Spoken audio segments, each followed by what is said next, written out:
Planning meeting call to order. Hope I didn't slosh my coffee too bad. So we have open consent agenda. Commission may request for a consent agenda item to be moved to the regular agenda for presentation and public comment. Otherwise, the consent agenda will be considered in one vote.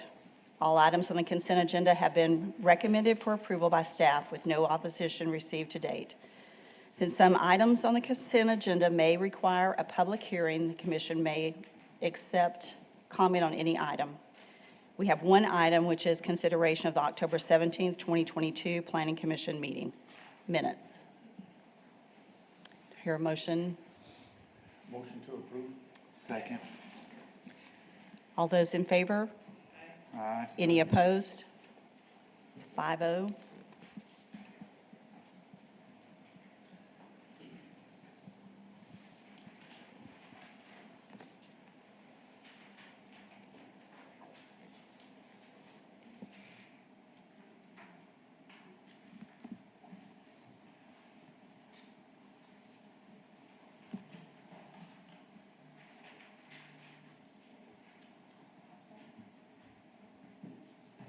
Okay, we'll start with the regular agenda.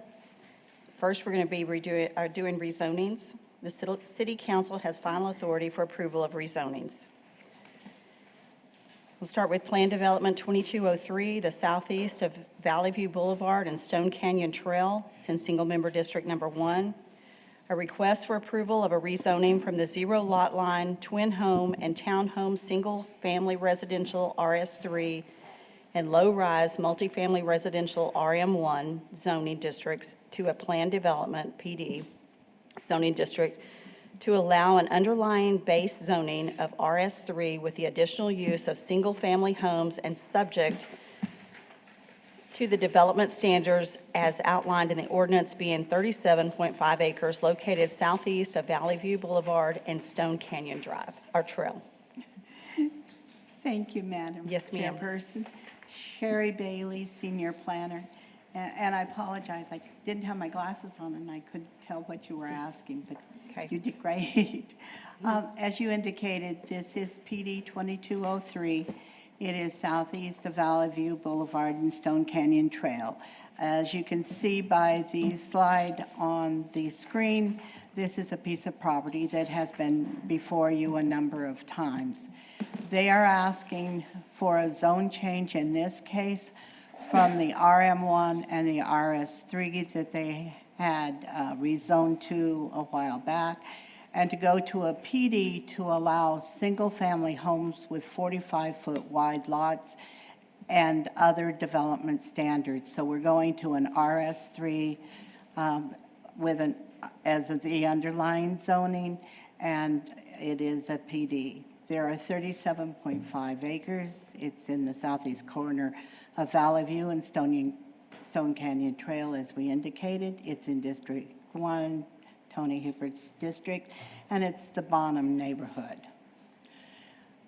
On the left is the neighborhood identified for you, and then on the right is the RS3 and RM1, and it is the RM1 that we will be losing and going to the RS3 as the underlying zone for the PD. We sent out 40 notices. We had a number of people, close to 20, that called and asked questions about it. We did have one person in opposition, and you can see that on the screen. This is just a couple of slides reacquainting you with where the property is located.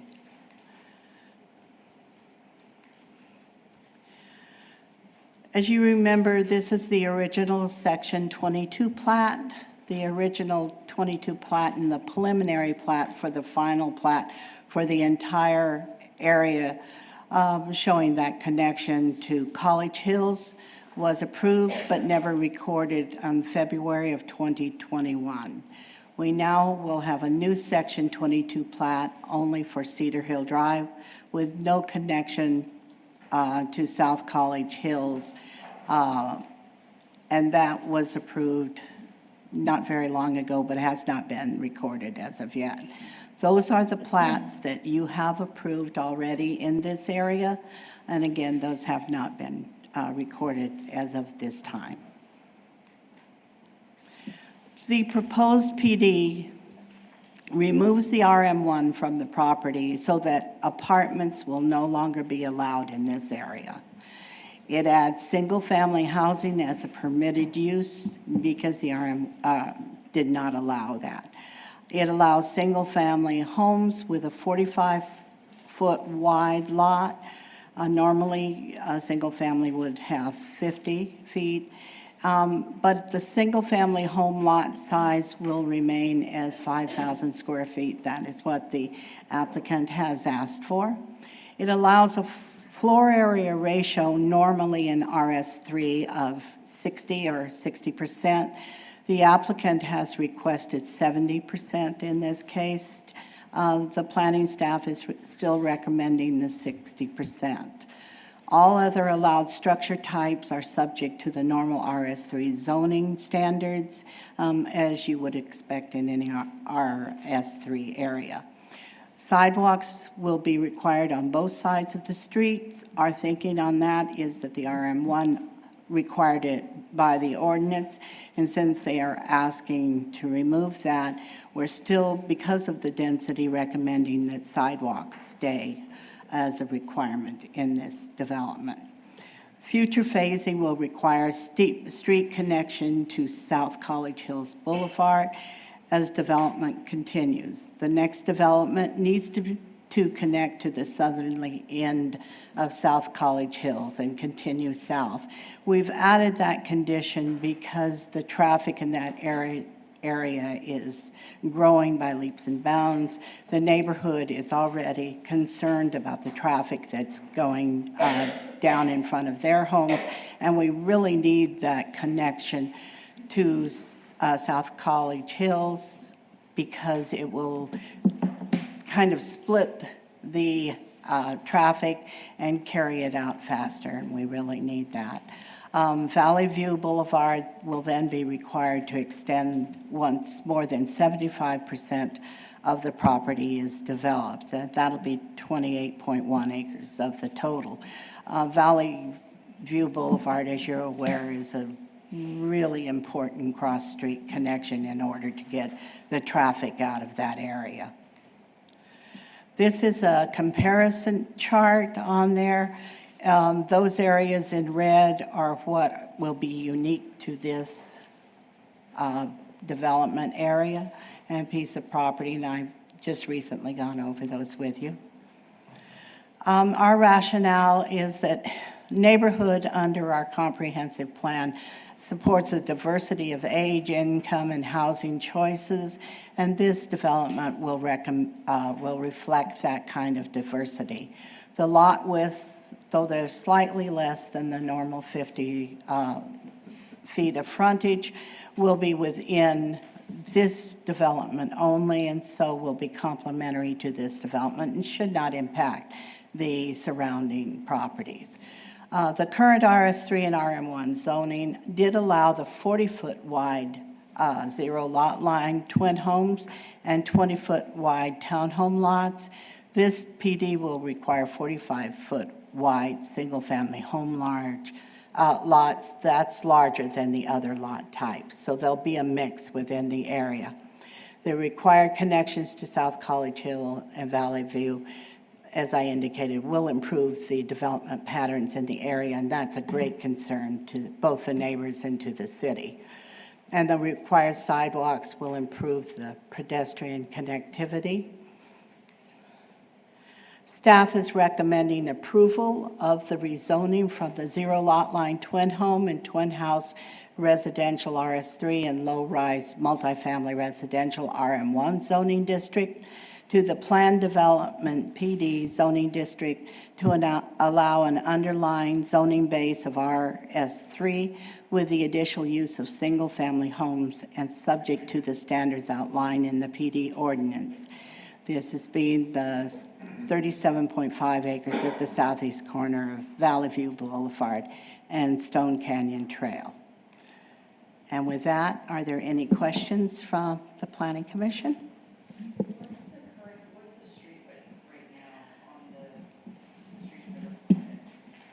The streets that are, the street width itself on there, I believe this is our normal street width, local area. So can I 40. ask why sidewalks are being, I understand, on anything that would necessarily tie directly into South College Hills, but on some of the back streets for, like coming into Forest Hill, et cetera, why are we requiring sidewalks on both sides? We're making the recommendation for that because it is a density change But in it's the still area. less than an apartment complex would be, or even twin homes. So I guess I'm just kind of confused on that one. And that was strictly, their original zoning with the RM3 did require the sidewalks. And we felt that was really important in an area where there is a heavier density that is being recommended. And we figured that was a good trade-off, more dense on the residential development, the different housing types, and then being able to move the people around in the area and provide them sidewalks. Okay, thank you. Any other questions for staff? Thank you, Okay. Sherry. And I believe the applicant is here. Okay, we're going to open up for public comment. Please state your name, sir, and Good morning, Russell Gully with SKG Engineering. First, I want to thank Ms. Bailey and Mr. Rainbow for taking time on Friday to meet with Mr. Duncan and myself to kind of go over this topic and kind of talk through what we were hoping to see, what they were, and to kind of, I guess, get us to a better spot in understanding where we're trying to go with the project. Okay, so and I'm trying to figure out the best way to approach this. So we may just kind of take it through on their proposed, if I can find them. Yeah, I'm going the wrong way, aren't I?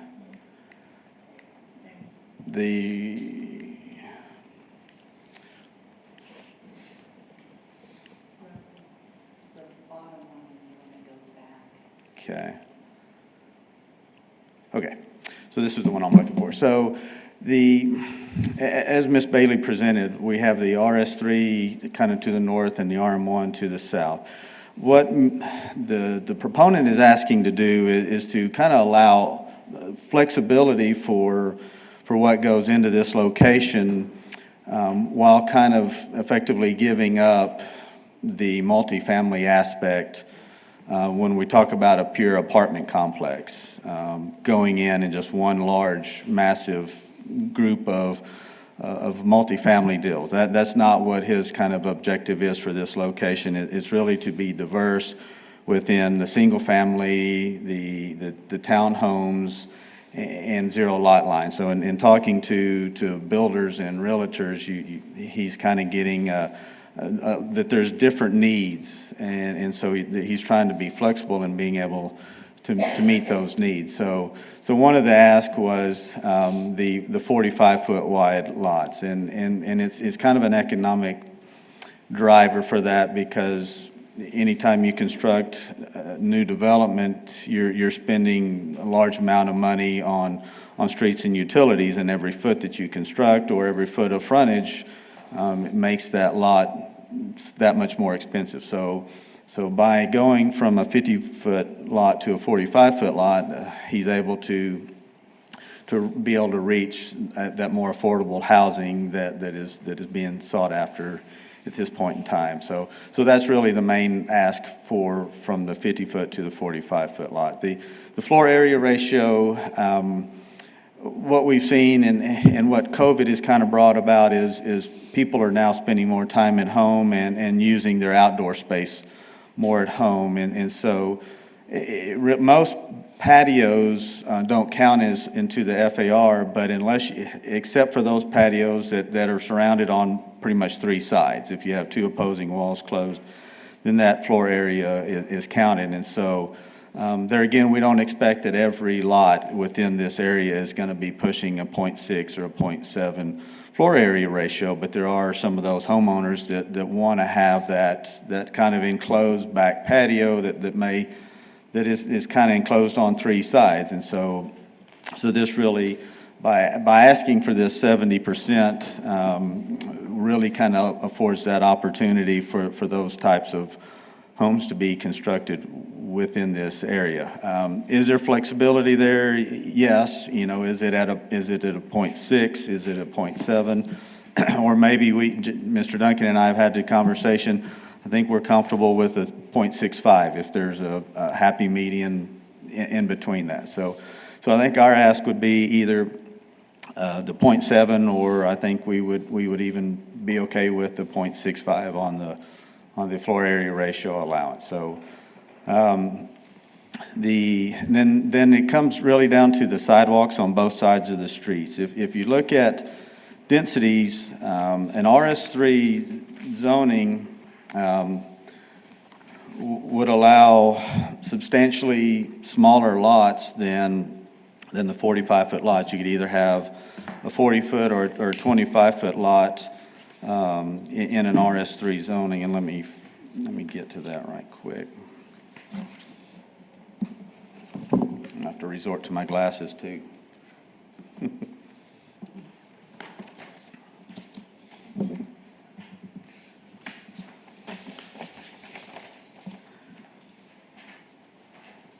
So an RS3 will allow the zero lot line and twin homes to be at 40 by 60, or the townhouse units to be at 25 by 75. So if you look, and there's not really, I tried to find a good way to kind of do the math on that, to lay it out. So as an example, I took 1,000 feet of roadway, and for a 50-foot street, you could get 20 lots on one side and 20 lots on the other side for a total of 40.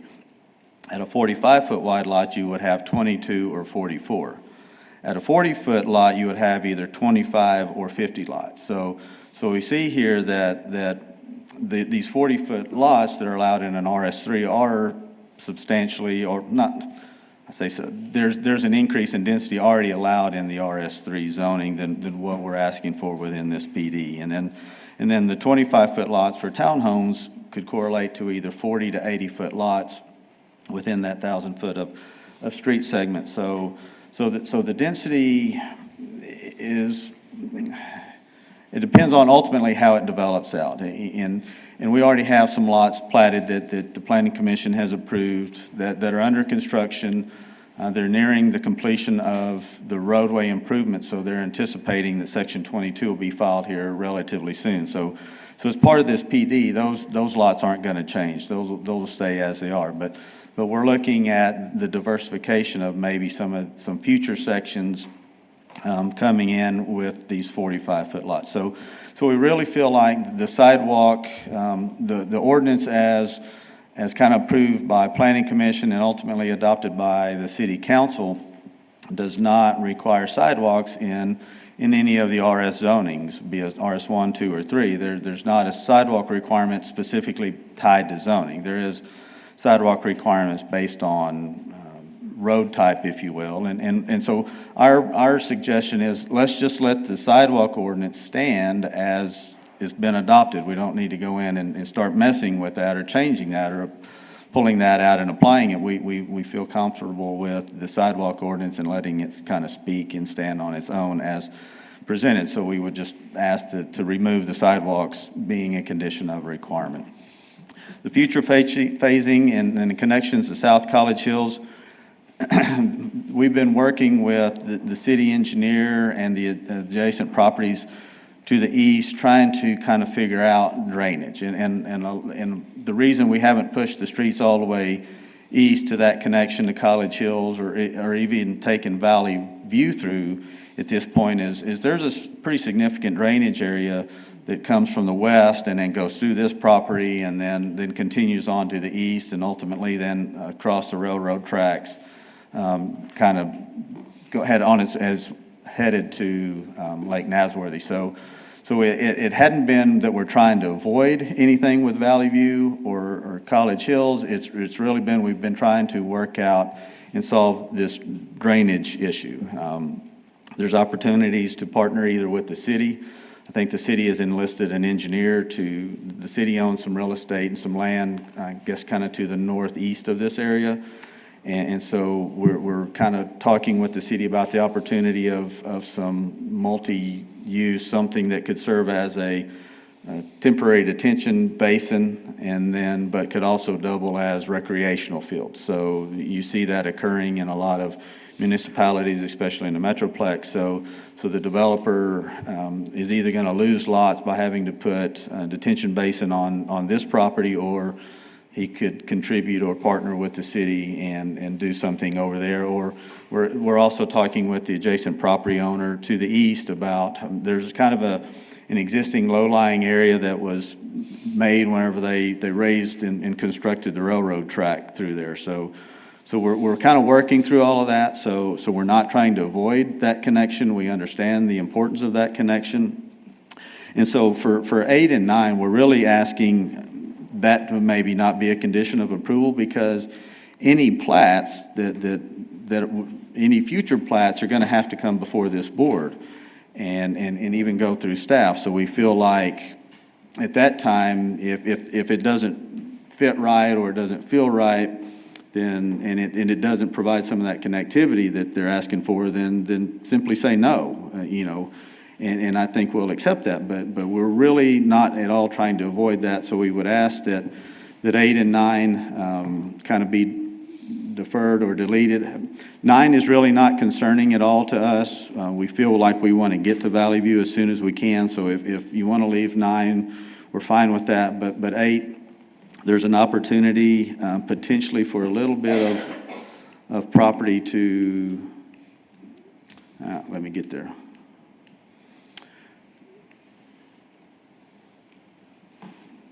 In this area, there's a street right here that ties back to Stone Canyon that potentially we would do before we go any further east with this, or Valley View. We don't know that. It's still this is still being very fluid.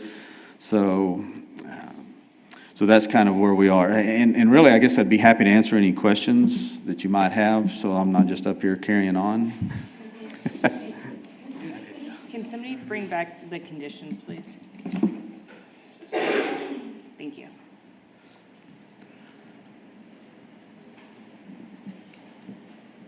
Does anyone have questions for Mr. Gully? And we have provided, Mr. Duncan had taken the time to kind of hand out and do a little comparison of what was the original submittal for the PD versus what staff is kind of come to. As you can tell, they're really not far apart.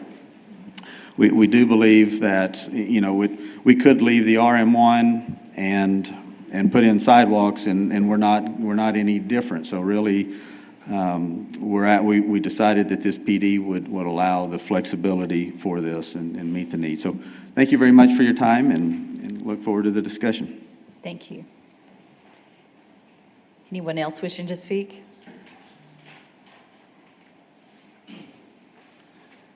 Hi, my name is James Duncan. I'm with Duncan Group Southland.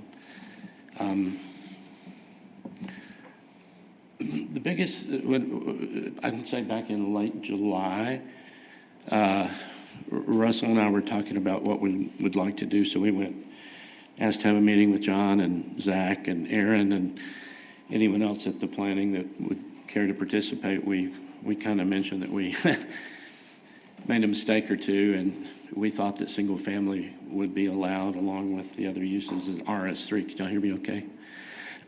And so we wanted to know what would be the options of trying to get some of that back. We had no desire to reinstate apartments. That's not even on the radar for this development. We mentioned we knew that if we asked to have it zoned back to RM1, it was probably going to be a non-starter politically, because it's an emotional thing anytime neighborhoods hear rezoning, and we certainly understand that. So we asked whether RS3 could be changed to include single family. Could we have an RM with special conditions or special use, or on RS3? Could we have just a straight special use or a conditional use. And I don't recall whether Russell or John introduced that perhaps a PD would be the more suitable use, because we wanted to do it in conjunction with staff and have the city on board with what we were trying to do. The biggest cause of the change, besides missing out on wanting single family, is probably because the market shifted. When we bought the property, I'd say our attempts to find out what the market is talking to realtors, brokers, lenders, et cetera, MLS. The thought was the majority of the homes probably in this area would be, say, 2,000 to 2,500 square feet, and maybe with the exceptions going to 27, 28, 2,900. The price point would be 350 to 450 or even higher. We've seen a dramatic shift.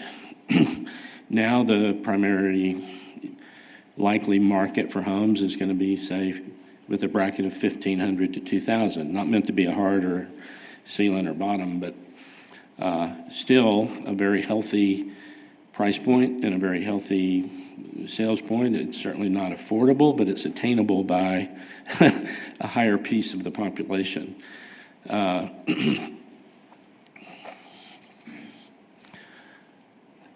We thought the request was pretty reasonable because 40 and 45-foot lots were already allowed under both zoning categories.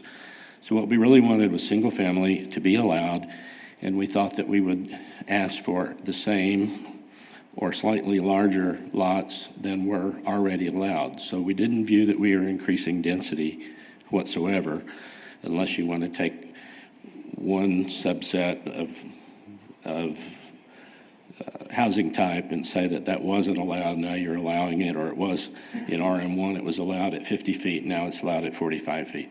So that's the biggest change that the rationale for our change. The market said there's a greater need and acceptance and desire for single family than all zero lot line. And so we needed to have a mix or a much higher percentage of single family.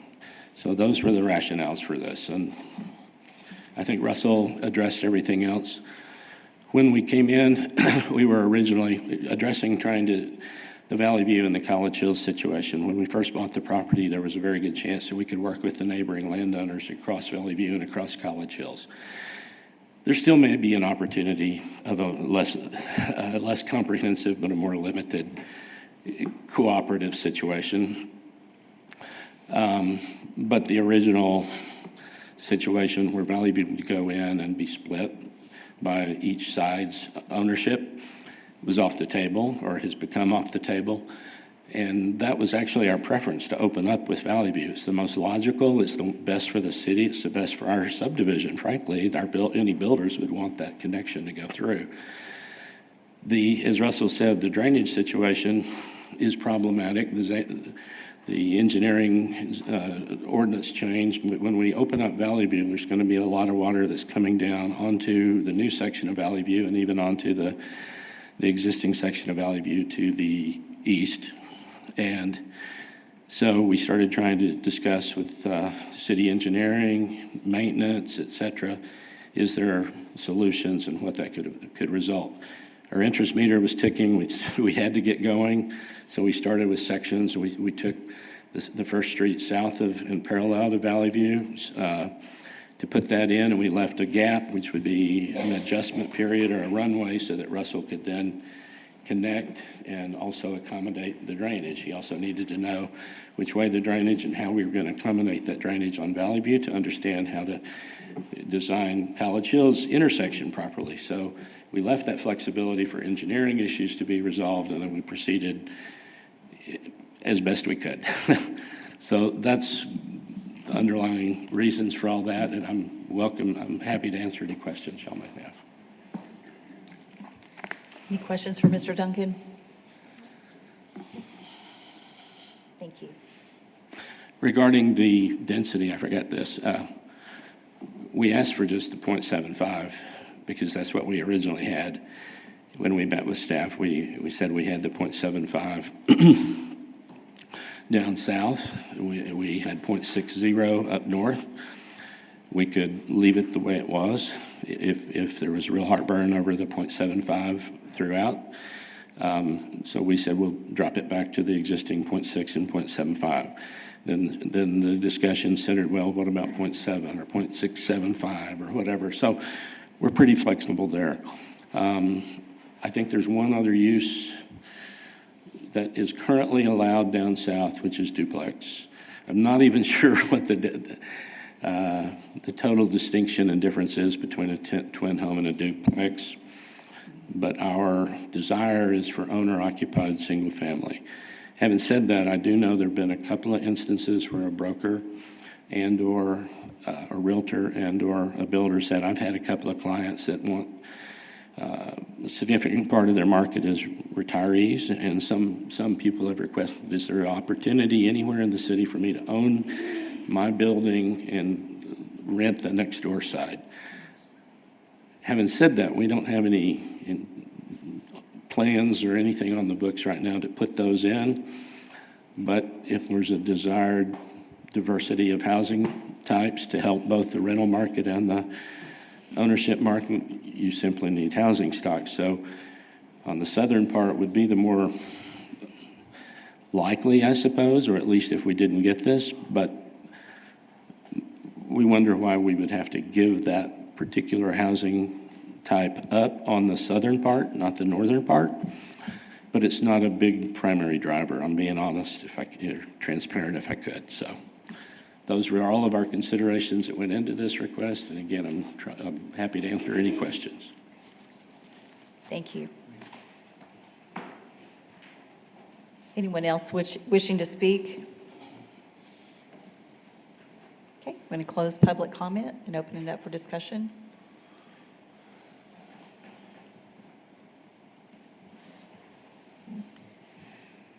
So I'll just start.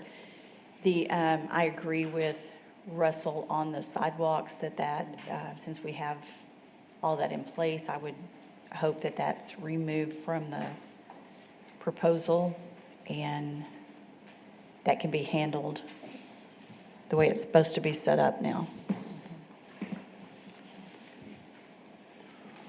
And this may be a question actually for Russell. Number 9, I know you mentioned that that wasn't a deal breaker, but by the time Valley View kind of hits that 75%, by the time the development hits about that 75%, do you believe, and I know this is a long shot, but maybe the retention issue with the city would be resolved on the other land? That's our hope, but I think as a level of protection for everybody, we're fine leaving that 9 item there because we do recognize the importance of Valley View and traffic. And I think the city has some upcoming and ongoing construction projects they're renovating some streets, maybe in those areas that are impacting traffic. So we understand that. So if 9 needs to stay, I think we're fine with leaving 9 there as a good measure to protect and cover everybody. Thank you. James? Okay. Can I answer? Yes. Not enough coffee this morning. I forgot part of what I was going to say about the floor area ratio, and I was talking about that. The reason that we were requesting anything like to the 0.75 or higher than a 0.6 or a 0.6 and a 0.75 relates back to the market change and the diversity of housing types. Since the market shifted so quickly from, say, 18 months or 2 years ago to today, I'm not smart enough to know whether in 2 years hence, if the rates drop enough, people may say, rates are down, let's lock in, let's go ahead and stretch them by 2,600 square feet. And we will have platted a bunch of lots. The discussion about the size of the house is a little simplified, as Russell was saying, because covered patios and front porches are covered or included in the floor area ratio, and the same thing with your garages. So your garages, say 450, 500 square feet, have a front porch, 50 to 100 square feet, you have a back patio, and they're becoming larger. as people are tired of being locked up in COVID. So you can see 200-300 feet easy for covered outdoor living. Having said that, you add all those up, right now, that easily is a 2,100 square foot house. But if the market jumps, maybe 2,000, maybe 2,200. But if the market were to jump again and someone wanted a 26 or 2,700 square foot house, we wouldn't have enough floor area ratio. So the thought was just that little bit of additional flexibility for future proofing, because this is a long-term project. Thank you. Thank you. So they're requesting the 70%, which that would give them the opportunity to make that decision on each lot. And I will say in that report, staff did leave that one kind of open. Mentioned what the applicant requested and then what we're requesting. There's not really any heartburn from staff either way. Okay. For that one. Thank you.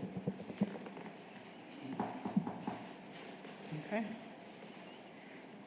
I don't know if anyone has any thoughts, but I've got a few. Okay. So, I think the strategy that Mr. Duncan is proposing is smart, given the economic situation that we're in and the uncertainty of what's going to happen in the next 6, 8, 12, whatever, however many months. We've talked time and time again at meetings about affordability of homes. In the southwest side of town, on average, we have not been seeing as many, other than some of Tony Jones' patio homes, that 1,600 square foot home being constructed. I think giving builders the flexibility to decide what makes the most sense ultimately assists the public in the best use and possibilities. So with that being said, I would move to make a motion to approve items 1 through 5, including the 70%, because again, we're unsure of what may come in the next 1 to 5 years. I would like to remove number 7, as Terry already mentioned. I believe that the ordinance we have on sidewalks is sufficient, and I do not believe that it's necessary in this development. As far as items 8 through 9, I do believe that those can be deferred to a later stage in development. The developer is already incurring a considerable amount of cost on infrastructure, that if the city has plans on retention, et cetera, for a different piece of property, I think that the city and the developer can easily work together, hopefully, to come up with a somewhat quick resolution on how to do that without taking away potential affordable homes. For the next area, they'll have to bring it before us or something, correct? It's a planned development. Well, I guess that's the question. I don't know if we can go back to the I'd like to second that, but I want to make sure that's. And before you second it, I just have a question for you. So in yours, you approved 1 through 5, with 5 being 70 or 0.70. Yes. You also approved number 6, correct? We go back to number 6. I apologize. I apparently It need more was coffee the- too. That's the RS3 zoning standards? Yes. Which is, okay. That was the only one that was left I'm out. sorry. That's Thank you, okay. Terry.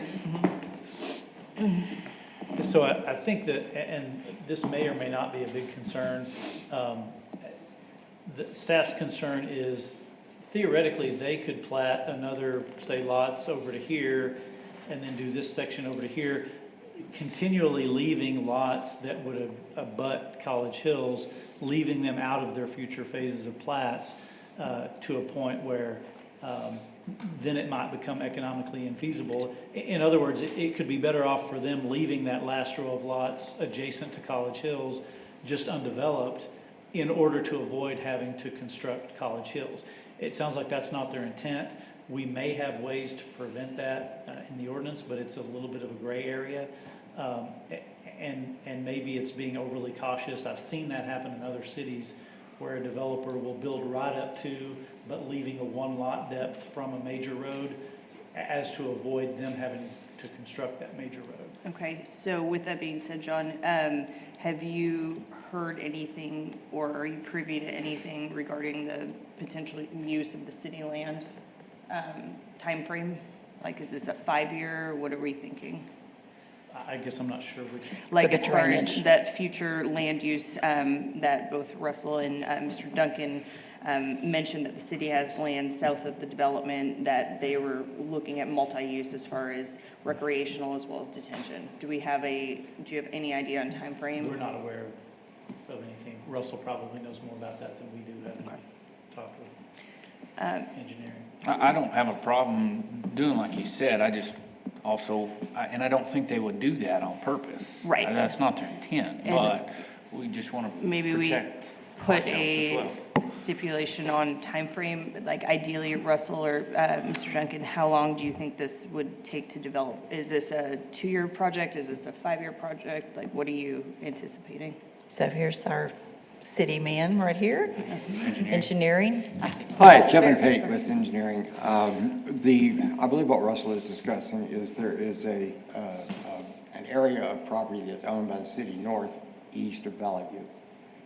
And that we have preliminarily discussed with Russell and amongst ourselves in trying to make that into a more regional detention basin.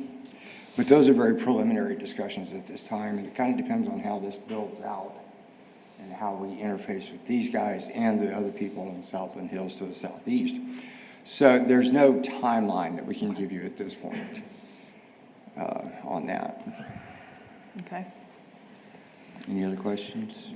Russell, do you have anything? Thank you. James, you mentioned that there was some opportunity to protect, the last lot being developed. How comfortable are you with that in putting something to ensure that that doesn't happen? I understand intent, but I also understand possibilities. That's a hard question to answer. I guess it depends on, it sounded like they were saying that they're committed to doing that. I think we might very likely use those words against them if they change that in the future. It's a little tricky because for the most part, if you meet our subdivision ordinance standards, you all are obligated to approve it. There is some wiggle room there that you can point to some of the purpose statements in the subdivision ordinance. So for example, if they wanted to plat this next row of lots all the way to the end except for the last 2 lots, I think you all could deny that based on those purpose statements. But it is, I would call that, and I'll defer to Brandon a little bit, but that's a little bit of a gray area legally. If they were to force it and say, no, the subdivision we are proposing meets your requirements, you're obligated to approve it. Right, if I'm they not wasn't sure that's anything a- special, they wouldn't have to come get approval or anything.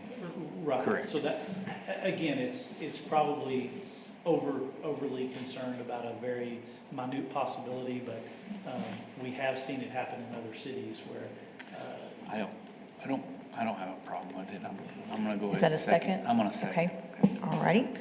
So we have a motion and a second. All those in favor say aye. Aye. Any opposed? 5-0.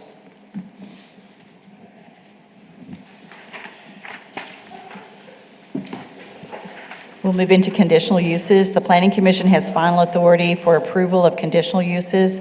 Appeals may be directed to the City Council. We'll start with A, CU 22-20, 411 North Park Street in Single Member District Number 4. A request for approval of a conditional use to allow a renewal of a short-term rental in the two-family residential RS2 zoning district located at 411 North Park Street. Thank you, Madam Chairman. As you indicated, this is a request for a renewal at 411 North Park Street.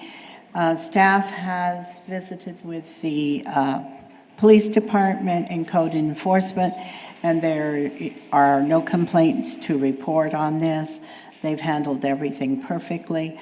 The only change from what you see before you is they have changed their local management, and I have met the local manager. She is here, and have talked with her about that. And I think that was an excellent decision on their part. So we are looking at this piece of property, this white house. It is actually two houses from the main thoroughfare in town, and as you can see, there is a fence that separates them from the commercial area, and yet it is a fairly active short-term rental property. We sent out 13 notices.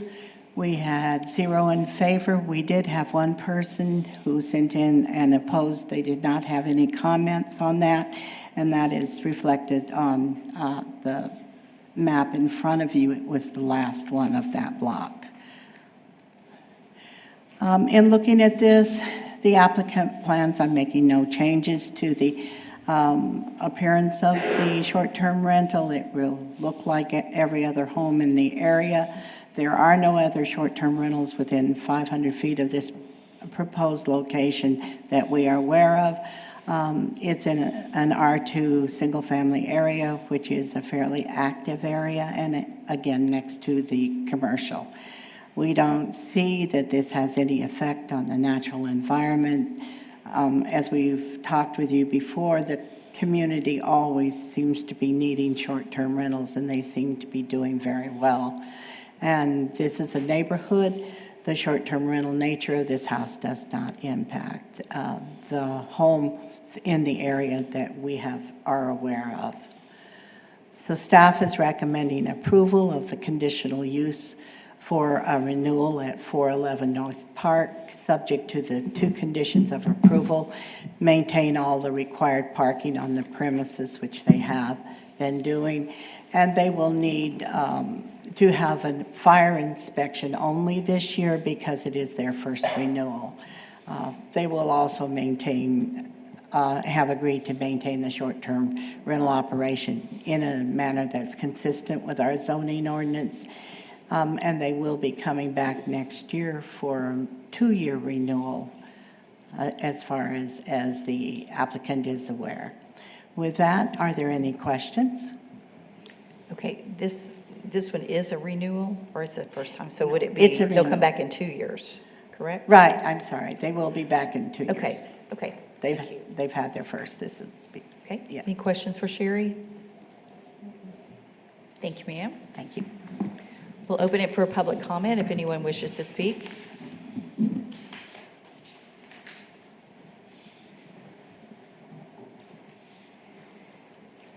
Hello, I'm Mary Parkerson. I'm going to be the new operator for this property, but due to the owner being not local, so I'll be posting my contact information in the home as required. And really, that's it. Everything's been going well with the property. No complaints, so Great. I just look for y'all's approval for the renewal. Okay, Thank you. Any other comments? We'll close public comment and open it up for the commission. Make a motion to approve. Second. Okay, we have a motion and a second to approve. All those in favor say aye. Aye. Any opposed? Be 5-0. We'll move on to B, CU 22-21, 2517 Junior Street, Single Member District Number 2. A request for approval of a conditional use to allow a short-term rental in the single-family residential RS1 zoning district located at 2517 Junior Street. Hello, this is Rayline Berry, planner, and this one is a new short-term rental. It is in the RS1 zoning, the District 2 Tom Thompson and Angelo Heights neighborhood. That's the picture of the front of the house, and then both the south-north on Junius. Street widths are good. It's a nice little neighborhood, actually. I had not been out there. 18 notices were mailed, 0 in favor. We did have 1 opposed. They didn't have any notes or anything. They just sent in the little part. And then the applicant is making no changes to the existing structures.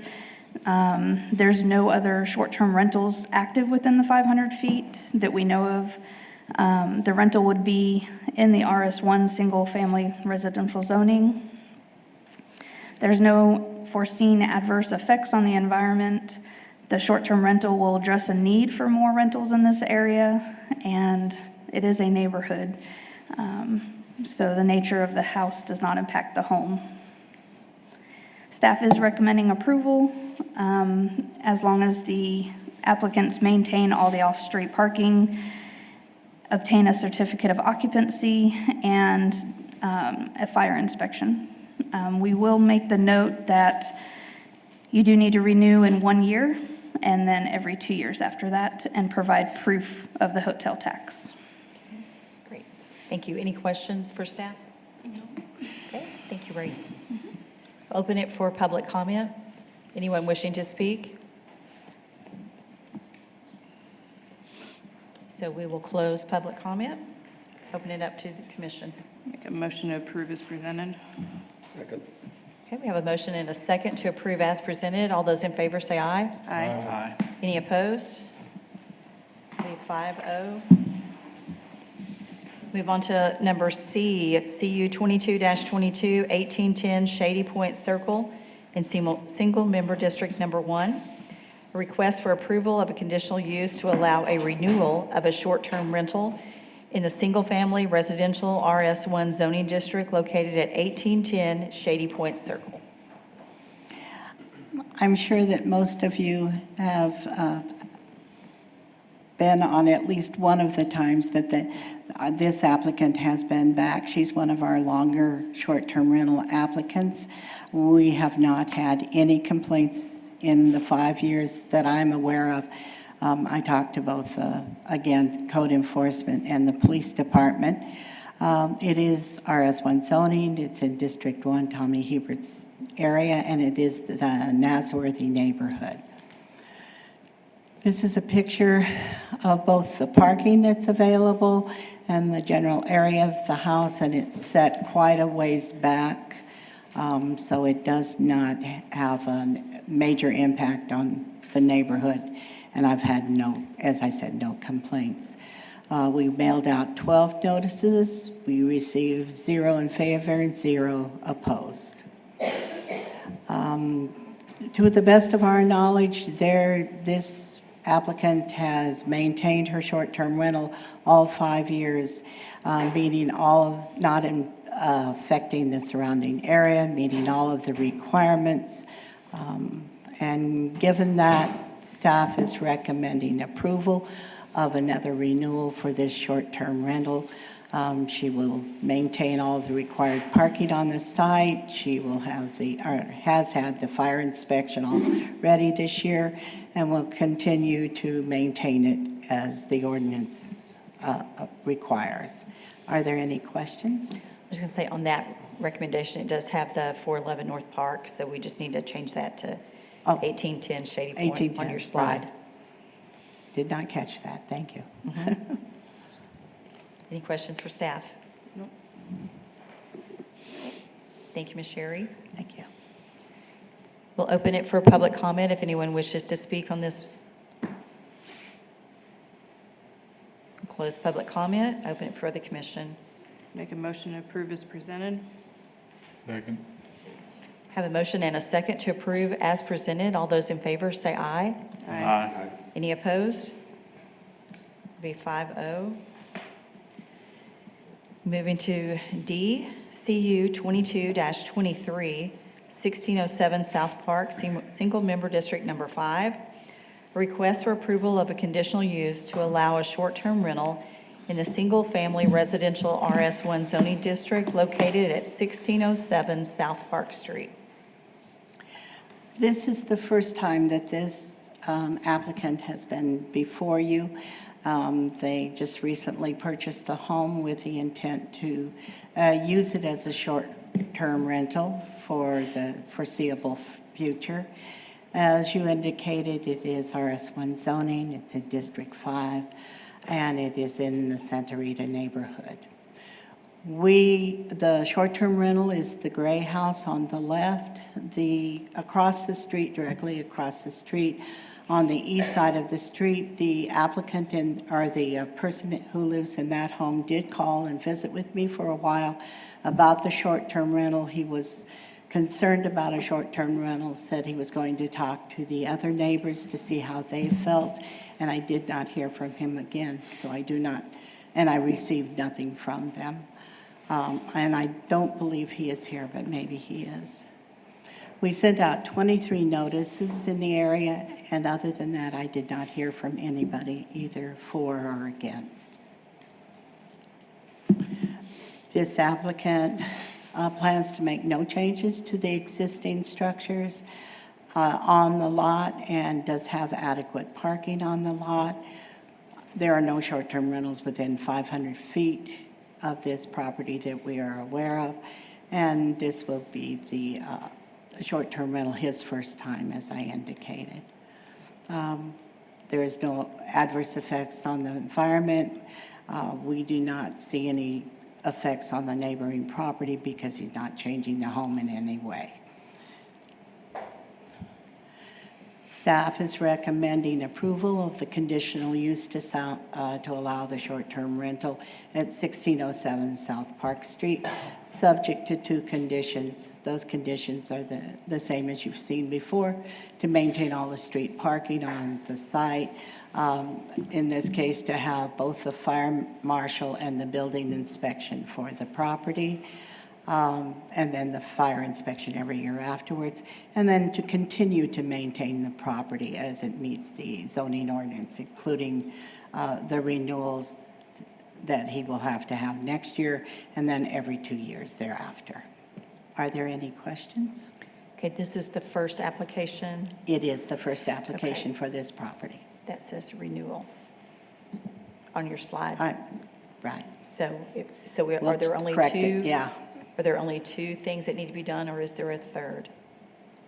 The condition. The other, first one that we had a while ago on Junius, there were 3 items, I think.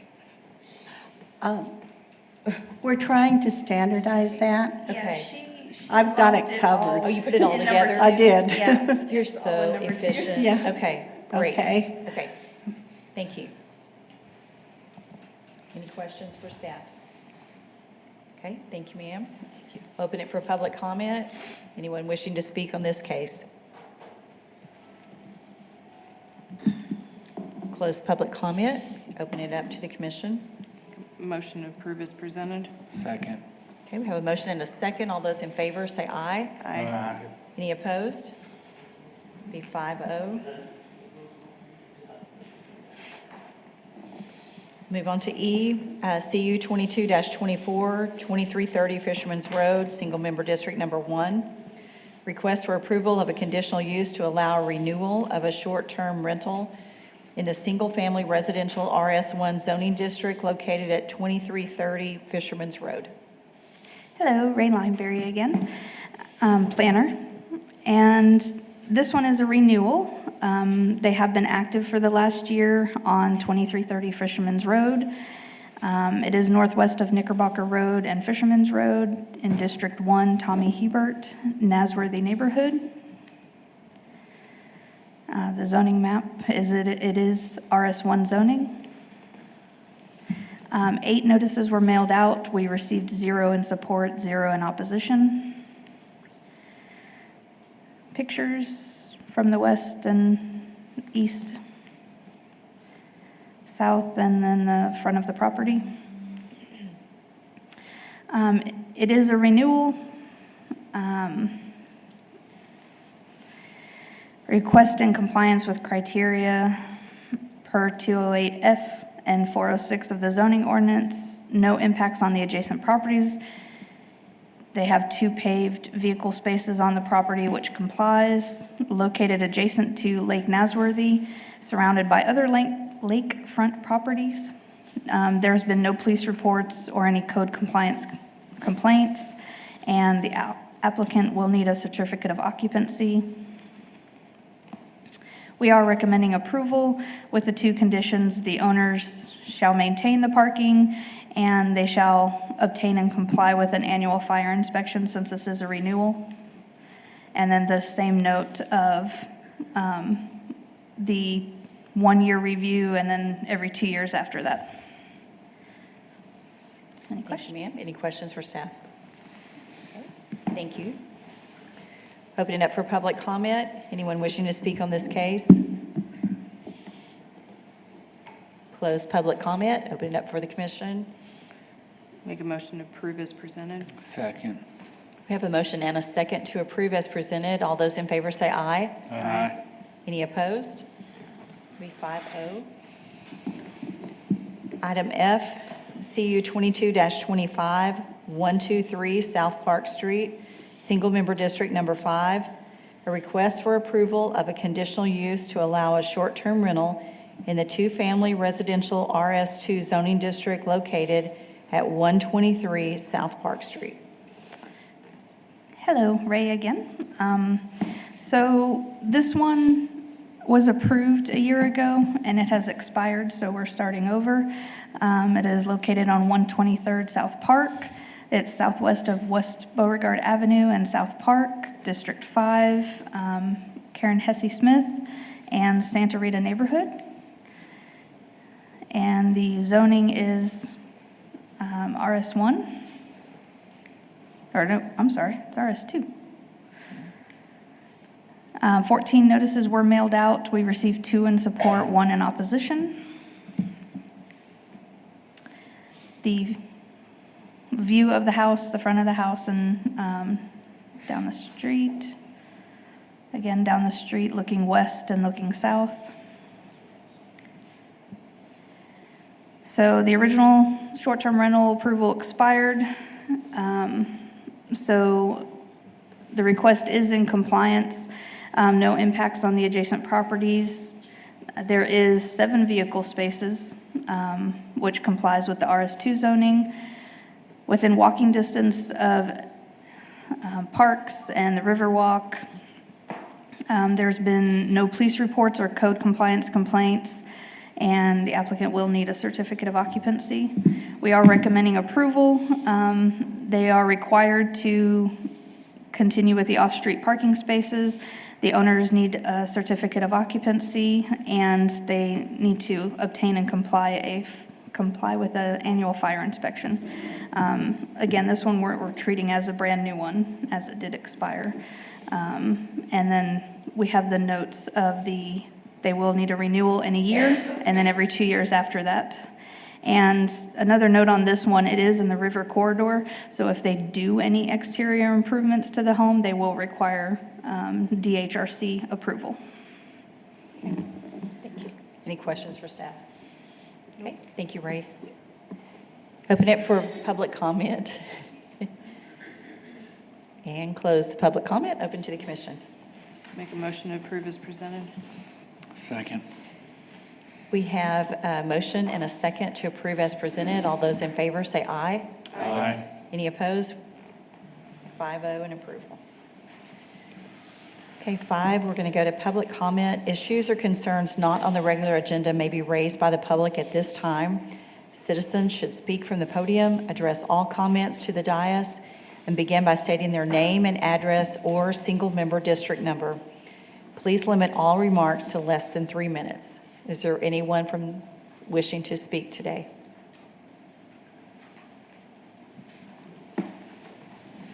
Okay, we will close public comment and move to the director's report.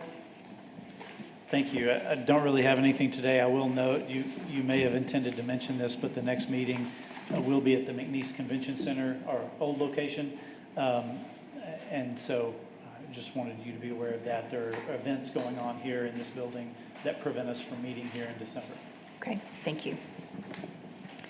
Okay, well, then we'll go on to future meeting agenda and announcements, and I will reiterate the next regular meeting of the Planning Commission is scheduled to begin at 9 a.m. on Monday, December 12th at the McNeese Convention Center, South Meeting Room, 501 Rio Concho Drive, San Angelo, Texas.